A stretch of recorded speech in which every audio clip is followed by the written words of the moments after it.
So what of the future of Canada? What's going to happen? Where are we headed under Justin Trudeau and his sunny gang of globalists? Okay. We are headed for a new Canada. We are headed for, at least in terms of English Canada. And this is going to manifest itself through mass immigration to overwhelm the host nation and the original peoples, and that includes Aboriginals. If people are thinking that the First Nations community are going to benefit from the postmodern Trudeau Canada, they got another thing coming. So immigration will take care of the demographic. In terms of religion in Canada, the rise of Islam and the corresponding erosion of Christianity, and we know this to be true. Again, these aren't things that we just make up and pull out of thin air. One example is that if you go to many public schools, a number of them in Ontario, they have Muslim prayer sessions on Fridays, Friday afternoon, maybe in the gymnasium or in the cafeteria. Meanwhile, the Lord's Prayer, Christian prayer, and one of the fundamental prayers of the Christian faith, has been banned. What does that tell you? Does that not communicate a clear message? And there are many examples. Crucifix is not allowed in government, the Lord's Prayer not allowed in government meetings. But as far as Islam goes, it's full on. And monies are being funneled from taxpayers to Islamic communities, mosques, imams, in particular, and not only from Justin Trudeau's government, but from foreign governments such as the Saudi Arabian government. So isn't it comforting to know that the rise of Islam is being funded by a combination of Justin Trudeau's government and Saudi Arabia? I mean, that's really comforting, I think, for the average Canadian. Anyway, through these elements, we are going to see over the next 5 decades the decline and end of English Canada. And a corresponding element of this is what Cultural Action Party refers to as the rise of second nations. Okay, what do we mean by this? All right, we understand what First Nations, that community, and of course they're the Indigenous people of Canada, and it's fair to say that they have been in an underprivileged position since, well before, of course, the white settlers from Europe, or before Canada was founded in 1867. It goes well before that.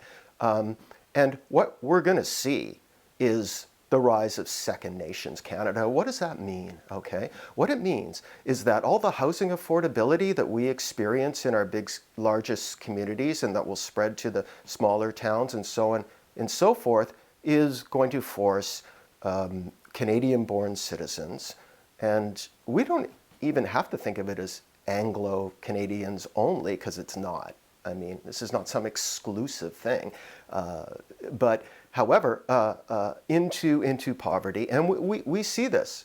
They can't afford homes. The rentals, and now I'm talking about Vancouver specifically, but other large Canadian centers, of which we have about 8 in the country, the rental properties in Vancouver, it's about 1% or less. So you can't buy a house if you're a lower income or middle income Canadian. You can't rent a house, okay? But we know, because a 15% tax was just imposed upon foreign real estate purchases in Vancouver, that the third world can afford it. The oppressed, poor, suffering third world. China, Iran, India, Pakistan, they seem to be affording it.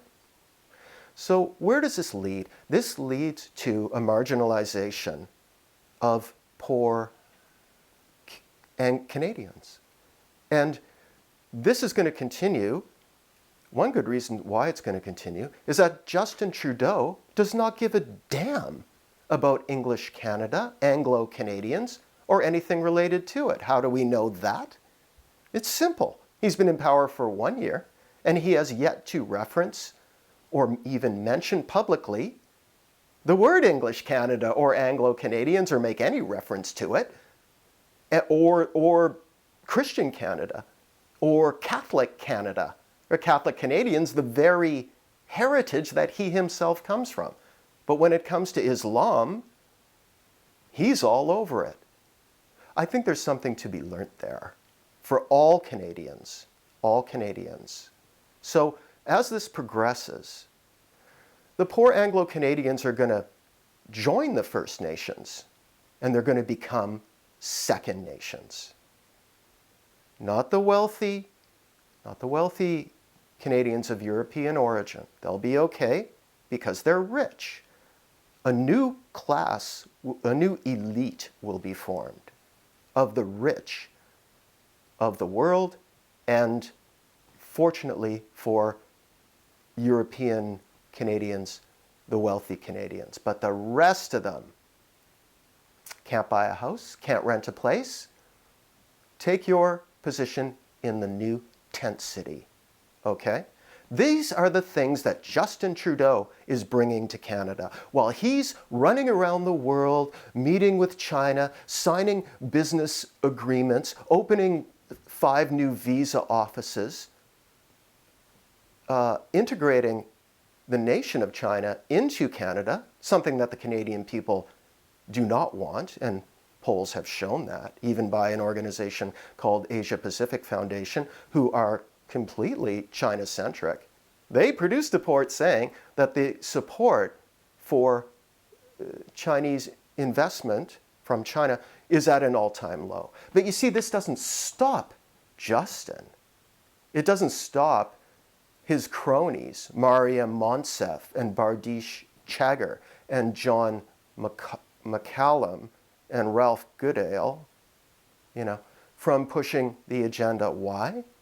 Because the Trudeau government does not give a damn about the will of the majority. They don't care about democracy. The only democratic element that is important to Justin Trudeau is getting elected to office. And once that's completed,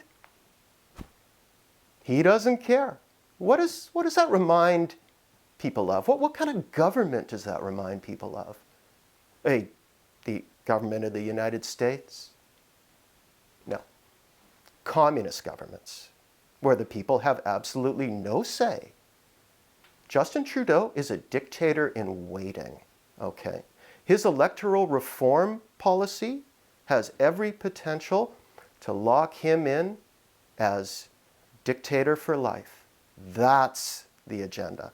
That's what the Trudeau government wants. That's what Justin Trudeau wants. That's what our multicultural organizations that we pay for through our tax dollars, that's what they want. That's what Canadian academia wants, because it's infused with Marxist ideology. What do they teach? They teach our children to dislike their own country. It's as simple as that. Canada is a country that hates itself. Does China hate itself? Does Iran hate itself? Does the Pakistani government have a program to integrate the United States or Western culture into its society? No. Only Canada has this self-deprecating and self-flagellating policy of the destruction of the very culture in which it is rooted. And this is what Justin Trudeau is all about.